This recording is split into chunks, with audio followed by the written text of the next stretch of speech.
There are so many desires which you had 2 years ago, but now you turn and see, are they there? No. You can see in your own life, when you started your career, actually in ashram I did a test. When they entered into the ashram, I told them to write down how you wanted your area should be. Area means the where you live. How you wanted your relationship should be with people. How you wanted the relationship with me. How you wanted what all the things you wanted around you. What is the comforts which you expect. I told them to write. I told them actually to write about their desires. And just after 3 months, I asked them to read it out. Almost 80%, more than 80% people have ticked it up. No, Swamiji. All these things are not there now. More than 80%. There is a program I do, Nityananda Puri Vasi.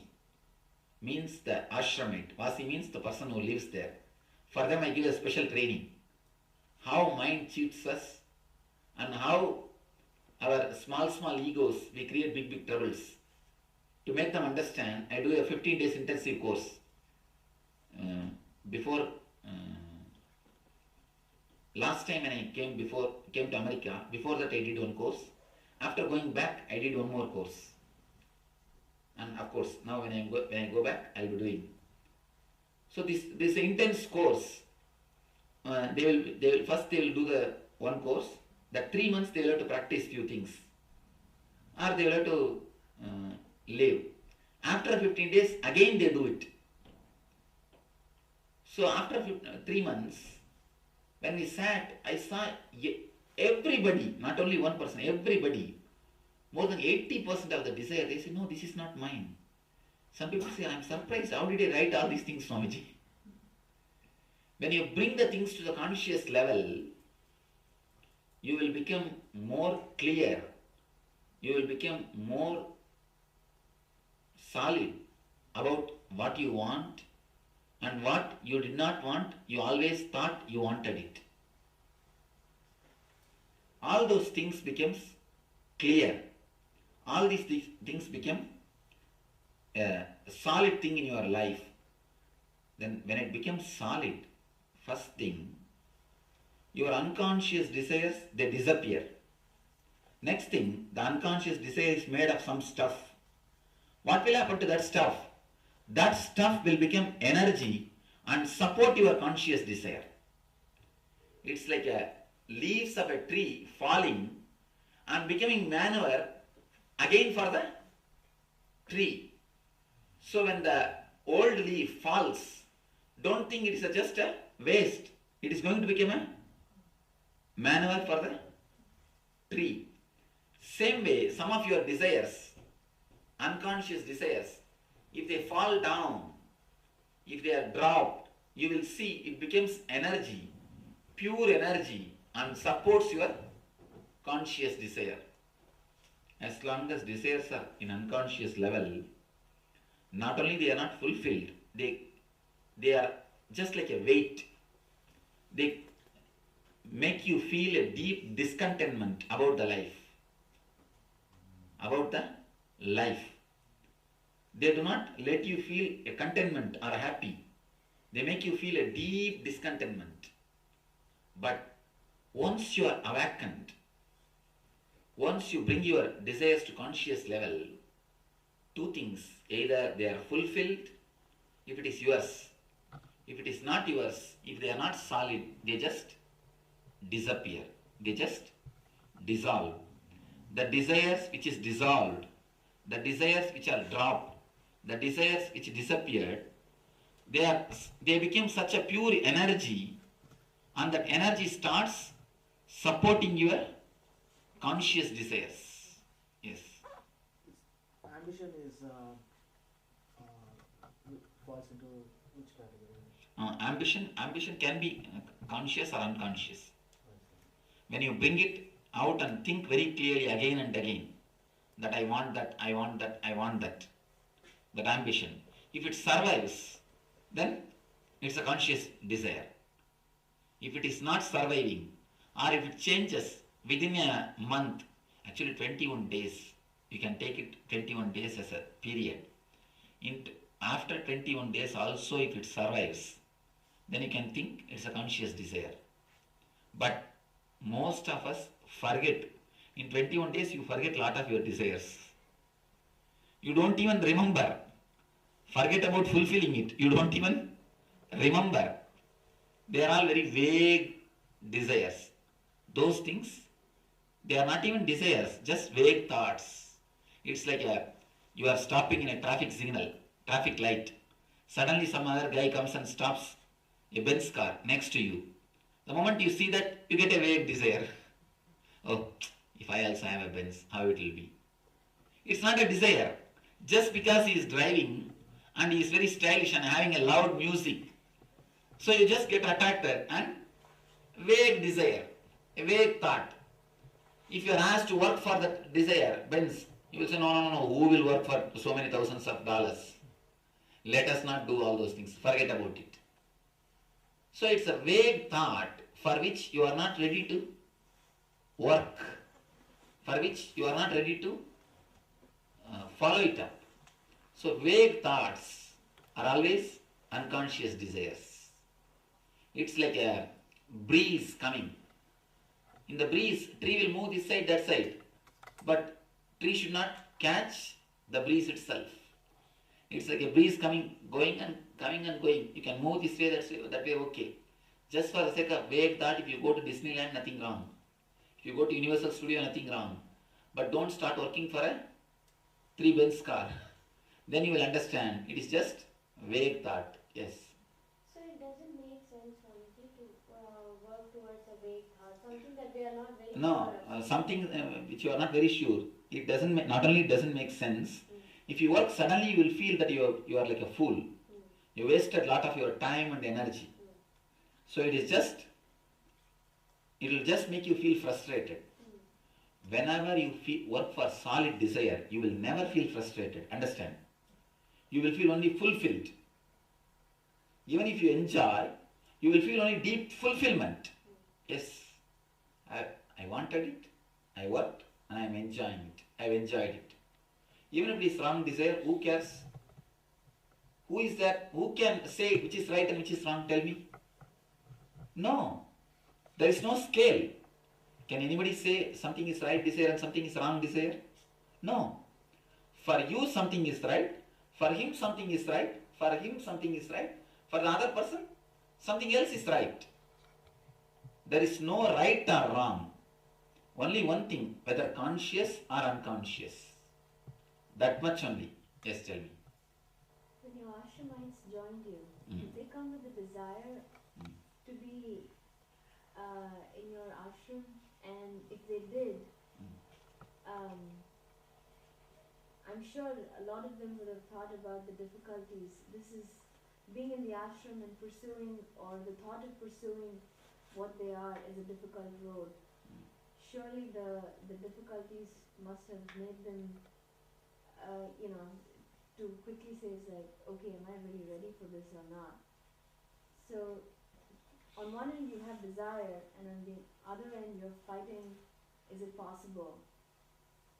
So how did your First thing, your basic idea, ashramites have got trouble, are difficult in their pursuing their life, is a wrong idea. First thing, the very basic thing is that itself is wrong. They are not.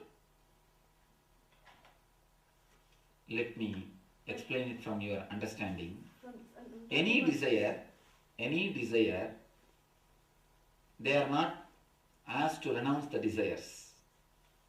And whatever pursuing is not at all difficulty there. And it is almost, I am creating one more world with consciousness, that's all. If they want to go for work, they will go for work. If they want to go for outside jobs, I even let them. If somebody wants to marry, they can marry. If somebody wants to become a Swami, they can become a Swami. I give them all kinds of options. And if somebody wants to work and keep the money with him, it is his property. It is not that just because he is there, He has to give the money to me. No. I give all sorts of options. Only one thing I expect from him, the conscious growth. He developing into a different personality. First thing, they don't have any particular difficulty like pursuing this or pursuing that or pursuing that. There is no path given to them. Only torch is given to them. Never path is given to them. See, somebody who wants to take up the responsibility of their own, they decide for themselves. Then I assist. For somebody who doesn't want to take the responsibility of their own, who wants me to decide for them I give the total set of laws in which they are supposed to go. For somebody I give the torch. For somebody I give the path. For somebody I put them in track. For somebody I carry them in my shoulder. It is all totally dependent on the whole individual. That's all. Just going back to desires and this thing, maybe I have not felt a desire strong enough, and maybe that my questioning is wrong. But what happens if a person has had the thought of wanting something for a prolonged period of time? You said 21 days. You talked about, okay, see if it's time tested. If it survives, then you probably want it. What if it's time tested, but then you're not getting the direction, It means, you see, the The moment you arrow don't is get the direction means you have not brought it to the consciousness. Be very clear about it. If it is time tested, if you have brought it to your consciousness, you will never say there is no direction. If there is no direction, you have only vague thought about the desire. Look deeply into it. You will understand. Bring out totally, again and again contemplate on the desire. Then you will understand there will be some unconscious layer. What for you wanted the desire, what you want to achieve through the desire, or the very desire itself is achievement, or you want something else to be achieved through the desire.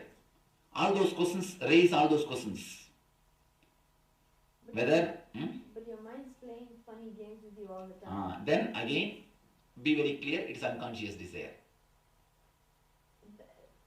People like me, I mean, for me, That's my what I'm mind telling you, all the time playing tricks with me. That is what I'm telling you. I'll never be able to figure out anything.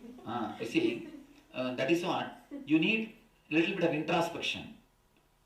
You see, if you are not introspected, you are playing with a dangerous animal, your being.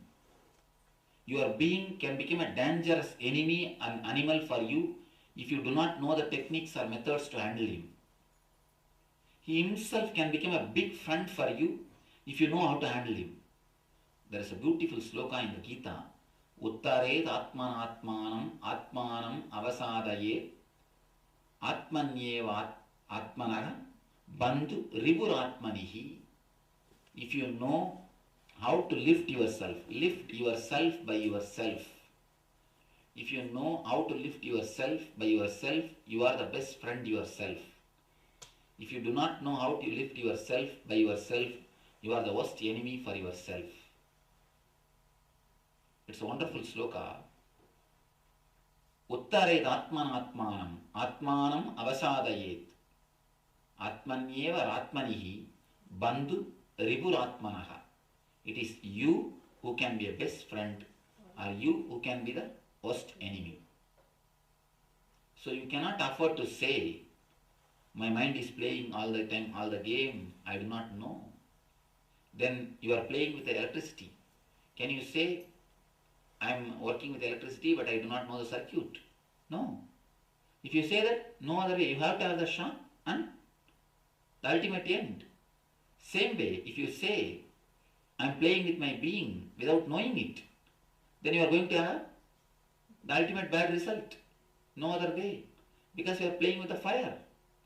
Now it is time, be a little more intelligent and introspect and let it become clear. Let you start sorting it out. Yes. If you have a strong desire for a long time, and then you really want to do it, but at the same time you think about the future consequences, you're not sure what's going to happen, what do you do? one thing, when it is strong and want to do, you will never bother about future consequences. If you are bothering about future consequences means you have some other desire about which you are afraid both may hit each other. Both may come upon each other. It means then choose between these two. Then again you are in conflict. It means for two desires. You see the future consequences means there is one more desire. That future you wanted something to happen. And you are afraid if I fulfill this, that may be disturbed. It means you have two desires. Bring them to the clarity, to the consciousness. Then decide you want this or this. Towards which you have to work. Work towards it. Over. You can pick one desire and can you strongly tell yourself that Yes, the other one, the divine is if you strongly work towards it, you will see this itself will give you such a deep fulfillment. There is no need to go for the next consequences. Can you tell your mind and Yes, yourself that you everything can. is going to take care of it? There is no need even to bring divine in. You just tell your mind because your very mind is divine. The very being which desires is divine. Yes. Extension of the same question, Swamiji. We have this thought, and we know that by doing something, we're paying, as you said, any desire, we have to pay a price for it. If we know that we're going to pay a very heavy price, and we're going to face really serious consequences in the future, and the very thought makes us feel guilty, or somehow we are not very happy about what we're working towards, is it best to just leave the thought at that? Yes, surely. Forget about it. And Forget this about is it. What we feel, we Forget get about it. contentment and joy out of. That's all. Do it. You see, when you say that you are going to pay serious price, too much price, means you have desire towards the price, to hold it, to have it. Then have that, that's all. Why do you want to pay for it? Why do you want to give up that? Have that and feel fulfilled. Over. Either you will have this or that. Have that, over. So the whole show is nothing but desire. The whole thing is nothing but desire. How do you have the conscious level? That means you're saying make it solid and clear. But sometimes Now I am going to make you do a homework. Now you are all going to sit and write down all your desires. Of course, for yourself. You will not be showing to anybody else, don't worry.